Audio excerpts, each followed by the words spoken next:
You know what my mechanic told me a couple of months ago when I told him I'm looking to buy a new car, like what do you recommend?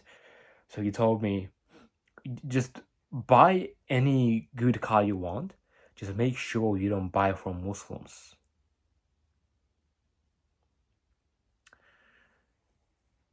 I'm just gonna let you sit in that for a second because how crazy is that to hear, bro? We're supposed to be one of like the most virtuous, the most honest demographic. We follow the one true religion, alhamdulillah.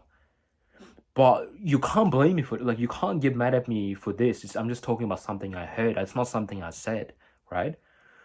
And you can say, oh, that's racism. Oh, he's a bad person. Blah, blah. But come on, there's a reason people are doing this. There's got to be, if all these people are saying similar things, I've heard this many times, don't buy a car from Muslims. There's got to be a reason for that, don't you think? We are doing something wrong. And I'm going to talk about that in this video. I'm going to offend a whole bunch of people. Karl Marx talks in his book, that when he wrote the Communist Manifesto, the inventor of communism, he talks about how every product, like every item, is a manifestation of the person's values and their personality. So if you think about anything that's made in USA, that's made in like Europe, like Sweden, Switzerland, they're all gonna be reliable. Like if I buy something from Switzerland, whether it's like a shirt, whether it's like a car, or it's like a computer, I know that it's probably gonna do what it's supposed to do. I just know that. Like I know it's not gonna break down in the next 2 or 3 years. Whereas I'm gonna be honest, if I buy something from a Muslim country, like even Uzbekistan or even like Bangladesh or something, people are open about it. Like in Uzbekistan, they're like, oh, this is made in Switzerland, so it's gonna last. Like, oh, these are okay, but they're made in Uzbekistan, so they might break at some point down the line. And I already thought about like why that is, right? And it's really a reflection of the people who made it. And that really makes me sad. If you think about our mentality in the Muslim community, you can't deny that we really try to cut corners everywhere we can. Like when we sell a car, we try to get as much profit as possible. We cover up this problem in this area, and then we cover up that this car, the balloon is rusty, we like paint it over or something. That's what, I don't do that, but that's what a lot of Muslims do, I'll be honest. Like some of my friends as well. And then they sell it to try to gain like extra $300 on it. And it kind of works both ways. Because what do Muslims do when they're looking to buy a car? Majority of them. I'm not saying that's the wrong thing, but what they do is they buy a used car with a bunch of issues to save like, $500 on it. And then what happens, right? Like it's because it's used so heavily, they're going to drive it around and then it's going to break. Like the balloon is going to come off, or like the engine will fail, and then they take it to a mechanic, they get it fixed. Now they spend another $500 on it, on top of what they already paid. The problem with being like that is you don't just lie like to other people or to community. You literally lie to yourself. That's why we have two separate communities. If you go on some modern Muslims page, like this girl like Narmian or something, I don't even know, you might know who I'm talking about, she openly mocks Salah, right? She talks about like having these weird like haram thoughts during Salah, and like she like laughs at it. She talks about like, oh no, it's Ramadan, so I have to become a good Muslim. And she's at the same time like majority of her followers are Muslims. And then I think I once saw a video of her like mocking Salah, and I commented, you shouldn't do that. Like that's really messed up. You're encouraging people to not take it seriously. And everybody went crazy at me in the comments, where like they were like, "Oh, you take things so seriously. You're a traditional man. Like they say some weird like insultive things to me. I'm not even gonna mention it because it's so disgusting." And nobody in the comments was saying anything like that. Everybody was on her side. They're like, "Oh, that's so funny." But then you have the other side, and those are like the war guys, right? Like the guys who wear like the white outfit and they talk about like all the small details of Islam. And the people who watch those videos, they're too far on the other extreme. They're like, oh, well, Andrew Tate is haram because he's got music in his videos. And then on my last video, everybody, like, I had like a bunch of comments. They were like, oh, Boris, you shaved your beard, that's haram. Oh, Boris, that haircut is haram. Two different extremes. And the reason for that is purely because we don't live true to ourselves, right? Because when you interact with Muslims, you only see like an extreme. Like you have families who are like 100%, right? No, we don't break any rules. We don't do anything wrong ever.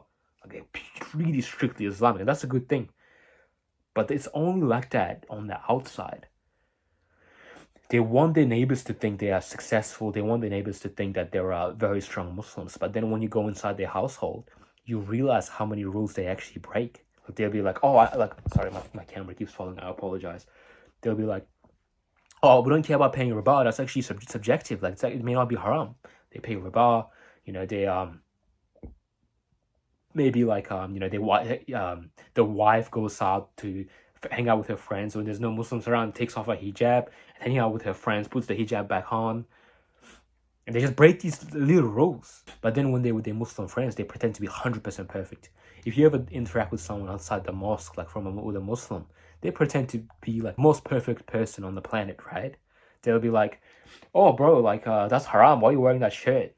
Why are you wearing that shirt that says Coca-Cola? That's haram. Why are you wearing that shirt that says McDonald's? That's haram. Shut the hell up, bro. And these are the people who go home and they probably like, watch porn and do all these haram things in private. Like the people that comment in my videos, they probably watch pornography. I'm not accusing anyone. I'm just saying like, probably watch pornography and then they comment on my videos right away. Why is there no middle ground? There should be a middle ground where people are normal people and they follow Islam the right way. That's what my channel is supposed to be. Now I'm going to brag about myself for a bit. And you're going to call me arrogant in the comments or whatever, I don't care. I'm right in the middle. I don't try to cut corners. I think that's the biggest thing about me. I think that's why a lot of people watch me. When I try to give advice on things, I make sure that I know what I'm talking about. I read books on it. I implement it in practice. And then I'll come out here and I'll say, this is exactly what I learned. It's verified. Personal experience plus books. And then people will get mad at me when I don't talk about things I don't know. And people say, oh, why don't you talk about Islam enough? Like I talk about, how you have to be a good Muslim. But just because I don't like break down the Quran and give you my interpretation of it, people say, oh, you're haram. But then when I talk about it, they're like, oh, you're not well knowledge enough to talk about it. So you can't do anything. You can't do anything with these people. The only thing you can be is be an imam. And then you wear the right outfit. No matter what you say, everyone's going to say you're right, even if you give wrong information. Because they're stupid themselves. They never even read the Quran. I think there's a lot of opportunity for change. I think if we start changing things up, everything will become better. I think we'll go back to the golden age of Islam, that level of productivity. I think that's my dream, like if people start living true to themselves. Like when they stop cutting corners, when they stop trying to like save every penny they can. Like I'm talking about these Muslims specifically. When they start doing that, then everything's going to fall into place. And don't get mad at me saying, oh, you're insulting Muslims, so you're not Islamic. There's a big difference between Muslims and Islam, bro. Trust me. The funny thing is, majority of Muslims never even read the Quran. I know this 100% because I talk with them and they say some really ridiculous things. So I'm not insulting Islam, am I? I'm insulting you because you never read the Quran.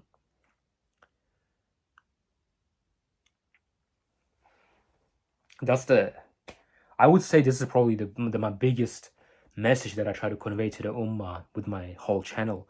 And I hope to make some positive impact in 4 or 5 years down the line.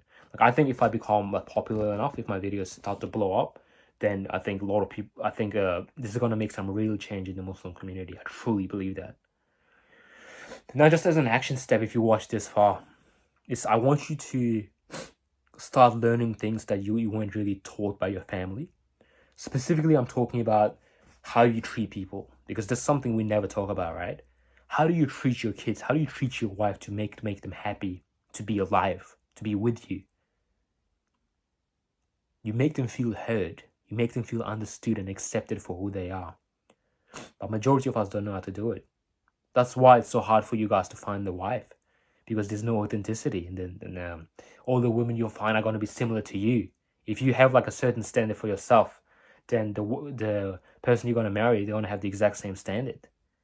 They're going to be like, they're going to act one way like when you meet her, and then they're going to be different on the other one.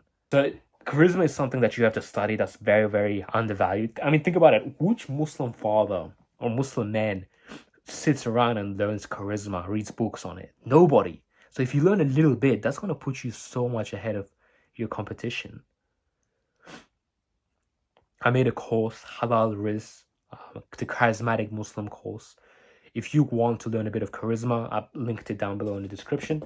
You don't need to complete the course. Like, if you want, you can just read a couple of books and you'll learn just as much. But if you can relate to what I'm saying, if you feel like my style of teaching resonates with you, then that course is going to be really helpful. So the link is down below. Go and if you want to purchase it, if you want questions on it, just give me an email and I'll get back to you on it. Otherwise, man, just keep in mind that there's nothing in Islam that correlates with this morality that people try to put on you. What's the word I'm looking for? What I'm trying to say. Your family and friends don't dictate morality for you. If you haven't done your prayer yet, go do it right now, inshallah.